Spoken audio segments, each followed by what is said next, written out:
ꯑꯩꯈꯣꯏꯒꯤ ꯃꯅꯤꯄꯨꯔ ꯊꯨꯒꯥꯏꯅꯦꯅ ꯇꯥꯜꯂꯤꯕ ꯀꯥꯡꯕꯨꯒ ꯄꯨꯟꯕ ꯑꯦꯖꯦꯟ ꯈꯔ ꯂꯩ ꯃꯣꯏꯗꯒꯤ ꯆꯦꯛꯁꯤꯟꯁꯦ ꯑꯩꯈꯣꯏ ꯂꯣꯏꯔꯦ ꯑꯇꯩ ꯀꯩꯁꯨ ꯁꯤꯗꯒꯤ ꯍꯥꯏꯅꯤꯡꯉꯥꯏ ꯂꯩꯇꯦ ꯂꯩꯕꯥꯛ ꯀꯟꯒꯅꯤ ꯂꯩꯕꯥꯛ ꯀꯟꯒꯅꯤ ꯃꯅꯤꯄꯨꯔ ꯀꯥꯏꯔꯣꯏ ꯊꯥꯖꯕꯒꯤ ꯂꯤꯂꯣꯡꯒꯤ ꯑꯣꯅꯔꯦꯕꯜ ꯑꯦꯝ ꯑꯦꯜ ꯑꯦ ꯅꯔꯁꯤꯔ ꯃꯥꯁꯦ ꯚꯣꯠ ꯂꯦꯞꯄꯔꯣꯏꯅ ꯆꯦꯜꯂꯨꯔꯝꯃꯦ ꯑꯩꯅ ꯂꯦꯞꯇ ꯌꯥꯔꯣꯏ ꯀꯧꯊꯣꯛꯏꯕꯅꯤ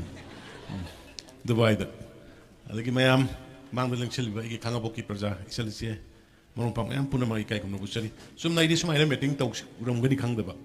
ꯆꯨꯝꯅ ꯏꯟꯇꯔꯦꯛꯁꯟ ꯆꯠꯂꯒ ꯈꯔ ꯏꯟꯇꯔꯦꯛꯁꯟ ꯇꯧꯏ ꯍꯥꯏꯗꯤ ꯃꯌꯥꯝ ꯑꯃ ꯍꯧꯖꯤꯛ ꯊꯣꯛꯏꯕ ꯋꯥꯊꯣꯛꯁꯤ ꯀꯔꯤꯅꯣ ꯁꯤ ꯚꯥꯞ ꯇꯥꯗꯅ ꯂꯩꯕ ꯃꯌꯥꯝ ꯑꯃ ꯚꯥꯞ ꯇꯥꯗꯅ ꯂꯩꯕ ꯃꯌꯥꯝ ꯑꯃꯅꯤꯅ ꯃꯗꯨꯒꯤꯗꯨ ꯑꯩꯒꯤ ꯕꯪꯒ꯭ꯂꯣꯗ ꯀꯧꯔꯒ ꯎꯅꯈꯤꯕ ꯃꯌꯥꯝꯗꯤ ꯚꯥꯞ ꯇꯥꯏ ꯑꯗ ꯂꯣꯏꯅꯗꯤ ꯎꯅꯕ ꯉꯝꯗꯕꯅꯤꯅ ꯚꯥꯞ ꯇꯥꯗꯕ ꯃꯌꯥꯝ ꯑꯃ ꯌꯥꯎꯏ ꯑꯗꯨꯅ ꯃꯗꯨꯒꯤ ꯇꯧꯕꯗꯨꯗ ꯇꯥꯟꯖꯥ ꯑꯃꯈꯛ ꯑꯩꯒꯤ ꯏꯅꯥꯎ ꯅꯣꯡꯂꯦꯟ ꯍꯣꯏ ꯇꯧꯔꯀꯥꯟꯗ ꯑꯩꯈꯣꯏ ꯁꯤꯒꯤ ꯑꯩꯈꯣꯏ ꯀꯩꯅꯣꯁꯤꯒꯤ ꯑꯋꯥ ꯑꯅꯥ ꯈꯥꯡꯉꯕꯣꯛꯀꯤ ꯂꯩꯔꯤꯕ ꯃꯌꯥꯝꯁꯤꯒꯤ ꯁꯨꯝ ꯊꯦꯡꯅꯈꯤꯕꯗꯒꯤ ꯑꯗꯒꯤ ꯍꯧꯖꯤꯛ ꯊꯣꯛꯏꯕ ꯊꯧꯗꯣꯛꯁꯤꯒꯤ ꯃꯇꯥꯡꯗ ꯋꯥꯔꯤ ꯋꯥꯇꯥꯏ ꯐꯖꯅ ꯁꯥꯔꯦ ꯚꯥꯞ ꯇꯥꯃꯤꯟꯅꯔꯦ ꯑꯗꯨꯗꯤ ꯌꯦꯛꯅꯕꯁꯤ ꯀꯅꯥꯅꯣ ꯑꯩꯈꯣꯏꯅ ꯆꯠꯇꯣꯏꯁꯦ ꯀꯗꯥꯏꯗꯅꯣ ꯁ꯭ꯋꯥꯏꯗ ꯑꯩꯈꯣꯏ ꯃꯁꯦꯟ ꯑꯣꯟꯁꯤꯟꯅꯔꯒ ꯈꯟꯅꯕꯗꯨ ꯅꯠꯇꯦꯕ ꯑꯩꯈꯣꯏꯕꯨ ꯃꯥꯡꯍꯟꯒꯦ ꯇꯧꯔꯛꯏꯕ ꯑꯣꯔ ꯑꯩꯈꯣꯏꯗ ꯑꯦꯇꯦꯛ ꯇꯧꯔꯛꯏꯕꯗꯨ ꯀꯅꯥꯅꯣ ꯈꯪꯗꯣꯛꯑꯒ ꯃꯣꯏꯗꯨꯕꯨ ꯉꯥꯛꯊꯣꯛꯄ ꯀꯗꯝꯅꯦꯕ ꯑꯩꯈꯣꯏꯗꯤ ꯑꯗꯣ ꯑꯩꯈꯣꯏꯗꯤ ꯑꯗꯨ ꯇꯧꯗꯕ ꯄꯣꯂꯤꯇꯤꯛꯁꯅ ꯍꯦꯟꯃꯟꯈꯤꯗꯅ ꯑꯩꯈꯣꯏ ꯃꯁꯦꯟꯁꯤ ꯎꯔ ꯂꯩꯁꯟꯅꯔꯒ ꯈꯟꯅ ꯂꯩꯔꯕ ꯑꯗꯨꯅ ꯄꯣꯂꯤꯇꯤꯛꯁꯁꯤ ꯌꯥꯝꯃꯟꯈ꯭ꯔꯦ ꯂꯥꯟꯗ ꯄꯣꯂꯤꯇꯤꯛꯁ ꯇꯧꯔꯗꯤ ꯂꯥꯟ ꯃꯥꯏꯊꯤꯒꯅꯤ ꯂꯥꯟ ꯃꯅꯨꯡꯗ ꯄꯣꯂꯤꯇꯤꯛꯁ ꯇꯧꯔꯗꯤꯕ ꯂꯥꯟ ꯃꯥꯏꯊꯤꯒꯅꯤ प्रजा मांगौगनी लेबांग मांगौगनी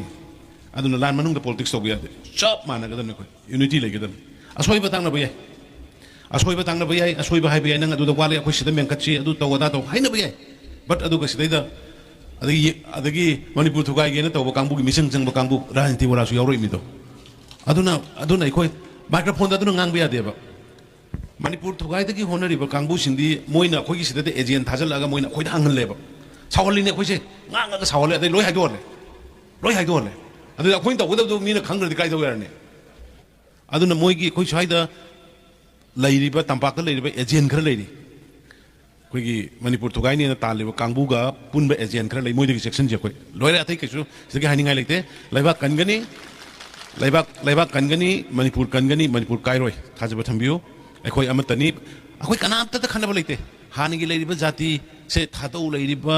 मार लैरिबा पाइते लैरिबा वाइफाई लैरिबा माते लैरिबा गांगते लैरिबा Jaume लैरिबा मयामसे अखोयगी सिनाव ngakani Meitei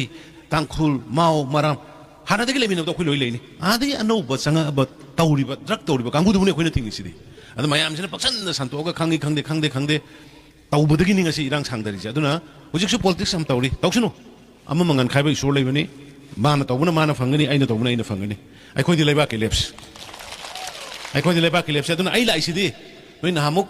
असिदैदा even hospital संगम लेते हॉस्पिटल की लंबी फालबो हाँ सोमदगी संग यारबायबा यारे को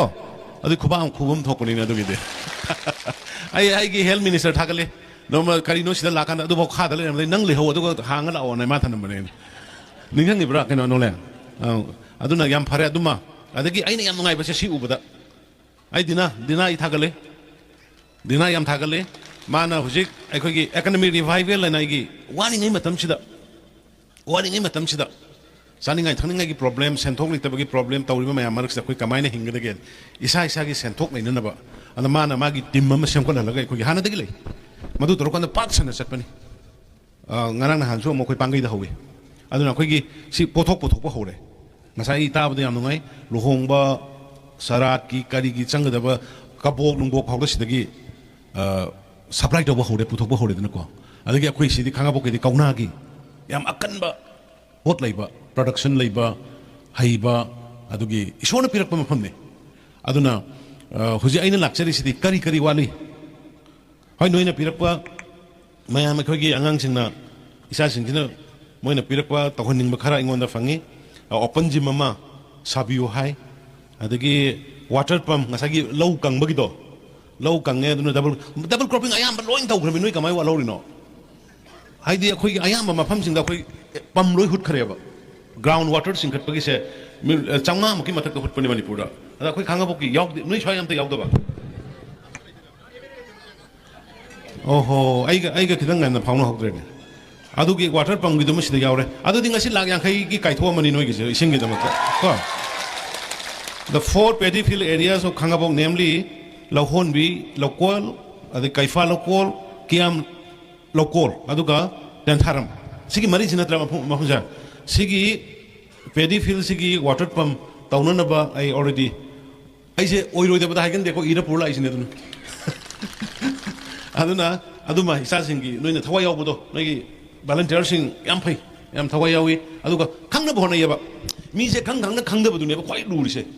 उनो तांगबदुनेबा ख्वाइ लुरिसे खंगनबा होनरगा खंग कांदा चुम्मी लाले लेपंग मीसिदी मोसी मपुन पुंसीद मी ओइरदो मीनेबा मुसीद मी ओइरदो हुराला चागदबा कांगबुसिदी खंगना अदोइ सुने चटपा कांगबुसे अदोइ सुइसि मसे सुग्या यारोइदा मी मोइ कांगबुसे अदुना याम सावरमबदो आइगा उनरकांदा मैप मयामदो उरकांदा ड्राइंग मयामदो उरकांदा अखोइ मणिपुर से कयाम मांगमगे यंगो ड्रगना कयाम सोगे यंगो खुन्ननोबा कयाम तारगे यंगो फेंसिंग कमाइ तौरगे यंगो ना ता कांदा मयाम से लोइ भाब तारेबा ए अदुदि पाबुंगना थेंगनरिबा लानसिदि अचौबा चही निफु यांkai हुंबुगे मांगगा लाको पोट मा तुंगी मिरोल कन्नबनिने न खल्ला कांदा भाब तामिनेने अदैनि मणिपुर इंग्लिश है अदा आइगा उनदबा कांगबुसिंग उनरसु अदोइ सुबा कांगबुनि लांगिस उनर मतुंगा अदोइ सु नम लेरि अदगी अदोइ सु सुमिना अदोइ सु याम साथिबा कांगबुनि स्वाइदे सो दम लेरंगनि अदोइ सुना अदगी ओपन जिम जिन मफम लेब्रो कराय वदा हा मामदि ओपन जिम तौबुसे स्पेस मरोइना नहा खतन नतन अहन जिंजु जिक्ति इमाइ बेन खंगदे खोगी इनमदादा सिंगली नाबा अदगी हक्चांग चिकपा नाबा तौबगा से हुजिक्ति दुम यामना लाइट ओइबनी ओपन जिम माजे चलगा वॉकिंग चलगा दुम सानबा याबा पाम्बोम लैथोक लैसिनगी याउरी अमगी लो याउरीबा अदो इमाइ बेल सिंजु साननी हारदे आइसे सादोरिबा नतरि सारोइदोरिबा सोइ सागा सानगद्रो नातंग वर्सु से पुंखाय अमतंग वर्सु को इसा इशुदो पुथोगा अदगी हीरो हीरोइन की टाइप ता पुथोगा दुम याइदना को साननेबा को फरे फरे अदु जिम दुम लिंगसि को अदुमा लिंगगे अदगी नोइन इको पार्ट से यामरु ओइबनी इको पार्ट से यामरु ओइबनी आइना याम हराउरिसे नोइदा नेचर की ओइबा पोट खरे नोइना कन्नबा याउरि टूरिज्म प्रोजेक्ट हाइजरगसु इको पार्क कन्नबा याउरि अदगी लखोंग पार्ट रिवर चैनल रेस्टोरेशन की अदुगा सेंटोपा याउरि यमो युमदा नारा इसे इसिंग फजना चेनबा खोंग लेतरि नानेबा महि लैयबा कांग पोए इसिंग चेनमदुदा इसिंग चेनबा लंबिग्रदि नारोएबा अखोइदि इसिंग चेनगदबा जगासिदा खोपचल दुकान सानरंगनि सानद्रने अदुगा ngangbana सरकार सै इसिंग जावगा अदुना मदुमा फरे हुजिकि नोगी टूरिज्म प्रोजेक्ट इको पार्क किसे मसी मैसासा मसीदि खर चावी सेनफम अदु बै प्रोजेक्ट प्रोग्राम हापे 1.2 करोड़ गुम संगनि को सीमा आइगी से भोट की नते को मणिपुर फारब मतुंग द भोट अदुम लाक्सबनि प्रजा सिन नुंगाइरब मतुंग द मांग द फमी लैबिरि लाक्बिरि ngasi अखोइ मयामना फिबम फगल अकांदा नुंगाइरा कांदा द मणिपुर अफबा दो ओइदोइने भोट एसिन मी मांगल भोट सिन मी मांगल लेबा मी दो भोट मतंग द पैसा खर येलगा लाए चा खर पिरम में कोटफुर खर लेरमे मैरा संखर सारमे सोमन लेबा थोकले मिकअप थोलो कांदा दे खोइ am लेरमद्रे ai khoi gi maran yauri bne ngasi manipur ima lebak manipur na sukyam sothera mi se noi ai khoi gi iran yam yawe ba maram din akhoi na vote pi ba matam da khoi sak ma yeng ga pi khre ba sen da pi khre ba nu amal mari mata da pi khre ba laiba ki khalodre ba jati gi khalodre ba adu da gi ne ba ngasi noi khoi na waris si thoi si ngasi gi na te ngasi khoi na chari ba upam bi akha ba se upam bi do tharam ba kang bu du ne ba mana athum ba thabi ram di moina khoi athum ba sa ga dam ne अखाब Thar Madan ngasi अखाब Thar काना को थेनरी ने please बात अबियो ngasi अखोइना ngasi अफब थबक करम द्रबा ngasi अखोइना तौरिसे तौद्रबा अखोइ gi chai su sei tara da hingma ngamgadra ngasi gi sei tara matung da khoi gi chai su singse noi अखोइना ngasi hingi masmaina hingma ngamgadra ngamoidra se khandabiyo election matam da khandabiyo tai matam da maram di kaino kanda political power da mi अफब ma lei matam leibak phayo फत्तबम नै कोन लेबक मांगे अदुना सिमा लेरे को अदगी मरक से दैना खंगिंग बमा youth empowerment sports किसे नोइन हारि जे request support setting of youth development program and sports initiative in potential the younger generation नोइ लंपा म ले जाइना खंगा पोकी केनो नोइ केनो सानबम दो नोइ नथ्रो कबाडी को सानबम दो ओ खो सानबम दो नोइना सेम दो करे सेम दो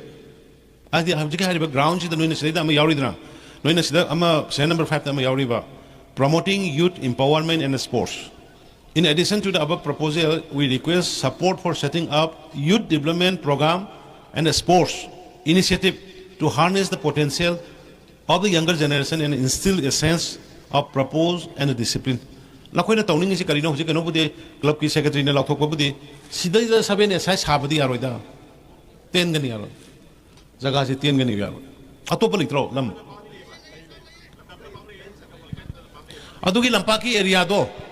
Lampaki Adugi Eriado, no Han, Olaga, Adugi Canova video, my own Pura Laone, Aduga, Uncle Tana Seba, Karamata Wayabano, Sakotarangi Panualoi. Adu kanu mapam jasa na sena jai bani kanu di aku self help group sing kana self help group kya lai rage khusida machine kya sura noi microphone piu bas honda hello oh adu ko hujiki ai ko na ibe nang hai de hai ke adu di yare ko akoi na huji ai lak ai noi me am ai kauraga lak ko sida ai na purai se Hanagi na Hanagi, Hosila is open gym, Mama Sabine. Well, Adagi water pump installed Tobogine, Adagi tourism project, Eco Park in there, Adagi Lokong Park, river channels here, Bogine. Sigi Maris in the Areco. I'm on a 30 lakhs, I'm on a 50 lakhs, I'm on a 1.2 crore, I'm on 1.2 crore. Adaka Hojiki sports Kishimadi. No, fill the Hanalaka and Pazana. Adagi Nam Nugi and Tanner Sim.